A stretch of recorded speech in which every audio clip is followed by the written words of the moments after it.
If you clicked on this video, you're probably wondering who Leo is, and I'm about to tell you his rather sad story. Leo was one of the orphans of the war who was found by Vesemir himself and started training to become a witcher around the year 1264. Now, most of you watching this weren't probably even born yet that year. I certainly wasn't. But if you were alive during that year, you must be a witcher or a sorceress. Let us know in the comments. So Leo was hell-bent on becoming a witcher, but after excessive training, his dream was crushed because he didn't undergo the mutations and didn't really become a full witcher, which kinda sucks considering the fact that, according to our friend Eskel, Leo actually went through the choice trial. Now, the choice trial was a very painful procedure which every future witcher had to undergo. In fact, it's the very first trial which every young witcher apprentice was subjected to. Basically, you just dine on some mushrooms, mosses and herbs and do some grueling physical exercises, and if you fail, you just perish. So it's simply brutal. I wouldn't personally recommend it to anyone. Don't attempt this at home, you might get diarrhea. So yeah, many didn't survive, but Leo passed the trial and that's where he stopped. He didn't undergo the mutations which involved other trials. So imagine this, he went through all the pain and training without ever becoming a super mutant, which might have been beneficial and perhaps even prolonged his life, considering that only 3 in 10 survived the trials and become witchers in the end. But it does lower the expectations, doesn't it? Now, don't be mistaken, just because he didn't undergo the mutations, he was still trained by professional witchers such as Lambert and Eskel as he grew up. Kinda like Ciri, he was growing up among the wolves to become a skilled fighter. And later in one of the taverns, he heard stories. Perhaps even Dandelion himself sent them to him about this white wolf, a renowned witcher known for exploring the corners of the world with his faithful companion Roach. Anyway, sometime later in Kaer Morhen, he actually got to meet his longtime idol,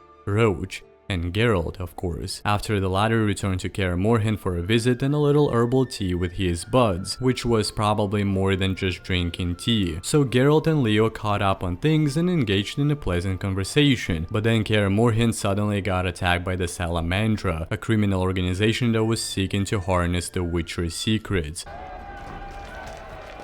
And Leo, trying to defend the fortress, was fatally shot by the professor with Geralt standing right beside. And as Geralt lamented later in his diary, indeed, he kept the diary, he just couldn't do anything to help the boy. So Leo died in Geralt's arms. After the storm settled in Kaer Morhen, the family and Triss had a funeral that burned his body on a pyre. And throughout many years, Geralt mentioned Leo as his friend in many conversations and was saddened by his early demise. It's a tragic story, so today I decided to pay my respects to the dead. By the way, if you go to the specific location in The Witcher 3, you will see this grave. If you didn't know who it belonged to, now you do.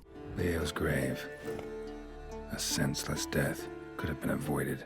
And as always, thanks for watching, stay tuned, stay strong, see you on the next one.